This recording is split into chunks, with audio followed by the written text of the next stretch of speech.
Welcome back inside Studio B. We are your day-to-day BYU sports play-by-play. He's Dave McCann. I'm Jason Shepard, and we are so happy to have our next guest. He is former Cougar. He is a former NFLer. He is a father, husband, businessman. You do it all. Bronson Kaufusi, thanks for joining us. Hey, thanks for having me. Great to be here. So it's the bye week for BYU football, right? So it's kind of a time for us to look back on what's happened to this point. It's an earlier bye week. BYU 4-1, pretty impressive 4-1 start, I think. What have been your impressions of this team so far? I'm loving it. Honestly, I feel like every week we show something a little more and a little more. And you can feel like momentum building week to week, I feel like. And so there's a lot of really good things, and there's a lot of things to work on, but I feel like we're heading in the right direction. Something we saw at the Cincinnati game, which we hadn't seen for a long time. Your brother Devin, who was here, and then he went up there, finished up there. Then he's back here wearing his BYU stuff at the game against the Bearcats. How did you pull that off, that whole transformation? Brothers can do amazing things. Yeah, they can. They can. It was good to see him there at the game, right? Yeah. Wearing some BYU blue and, you know, supporting a lot of his friends and people that he knows. And we always tease him, you know, hey, man, come on back. Come on. Here's my question. Was it his old BYU gear that he kept, or did he have to borrow somebody's BYU gear? That's my question about the whole situation. That is a really good question. He probably, man, it might have been his. I'll have to go look, but it could have been Corbin's too, because you never know. Everyone shares their BYU stuff in my family. Yeah, you guys aren't lacking for BYU gear in your family. Yeah. So what's been your favorite moment of the season so far? You talked about the 4-1 start. Is there a moment that has stood out to you that's really got you going this year? Oh, man. There's a lot of moments, but my favorite overall, you know, thing that I absolutely love is just the defensive pressure that is coming every single game, and how every single game, you know, they show a little bit more, like, and different pressures too. It's really interesting to me, and they're getting home. And if they're not getting home, they're really darn close. So I love how, you know, they're mixing up the blitzes and who's coming, where they're coming from. That's probably my favorite thing to watch. 19 quarterback hurries all of last season. They have 16 right now through 5 games. So when you got in there and hurried a quarterback, what does that do to what the quarterback's trying to do? How important is that kind of pressure, even if you don't get home? How disruptive is that kind of pressure that this defensive line is doing? It is so key and so vital, because the quarterback, if he knows that you're getting there closer and closer, he knows you're coming every single time, that consistency builds in his mind. And you know, eventually he's going to make a bad decision, or you're just going to get home. And so being able to have those pressures earlier in the games helps a ton down the stretch, because it's not just that you're pressuring, it's that you're beating someone. Right. And so you're beating that offensive lineman, or you're beating that protection. And so, you know, that starts to carry and leak into other areas as the game goes on. We saw exactly what you're talking about in the Arkansas game. There was more pressure on the quarterback, and then the next thing you know, he throws a pass right to Max Tooley for an interception that leads to a touchdown. Yeah, it is incredible, because, you know, the quarterback, he's obviously getting his reads down, but he's doing it while feeling pressure.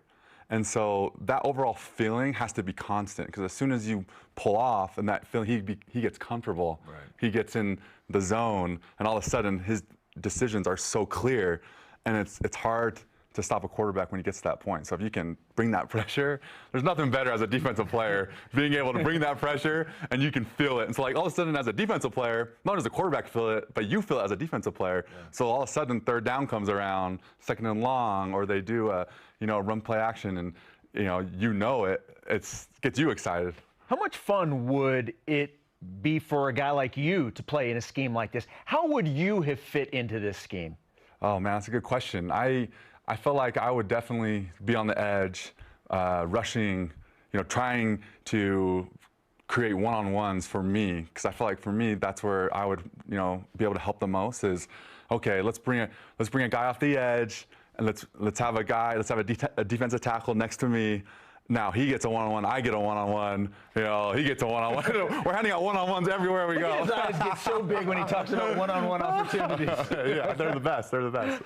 Tyler Batty's had a good season so far. Yeah. On the edge and finding a way to get in there. When you were there and you know you have the advantage over the guy trying to block you, and he knows you know that you have the advantage over. What's that like? What's that exchange like throughout a game? Oh my gosh. That is the best feeling ever when you know you got this guy all game and you're in his head, you know, early on too. And so that exchange during the game, he knows it's coming, and then you just get to just toy with him. And you're playing this game, showing him different things, but then you're taking it away and you're playing that chess match as a pass rusher. And what's cool is you start to see it as from a whole defensive point of view, which is so fun to see because you see the blitzes. You know, we're bringing corner blitzes, we're bringing, you know, these, you know, cross blitzes that are awesome, and they're getting home. If not, they're getting close, like you said, with those hurries. Yeah.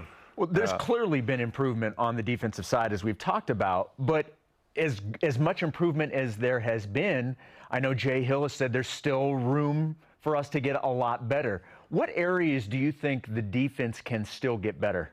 That's a really good question. Now, if you can take the hurries and turn them into sacks, which then turn into getting the ball out and getting turnovers, that changes the whole game. Those turnovers, I mean, even last game, like those turnovers saved us.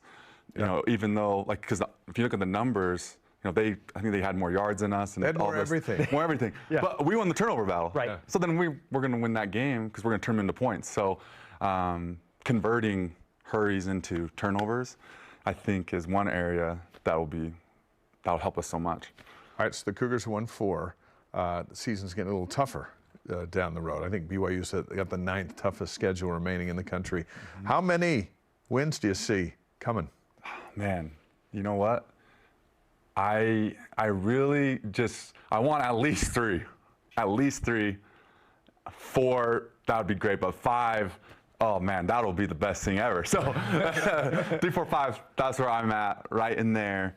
And you know, there are some really tough teams coming up, and away games that are going to be great testers though. But there's nothing better than walking into a visiting, you know, stadium and you're picked not to win, and you just go out there and no pressure and just dominate. With what you've seen so far, have your expectations for the team changed? You know what? I feel like yes, I feel like it has, because I'm seeing us improve so much each week that my expectations get higher, actually. Like, okay, I see what's possible here. Yeah, right? I see us going, and you know, and even navigating adversity. Like, our team is navigating adversity, injuries, you know, during the game, and it's awesome to see. So my expectations keep going up, honestly. From a defensive lineman's perspective, what do you see in Keaton Slovis that's allowing him to be effective and getting better and more comfortable each week in this new system?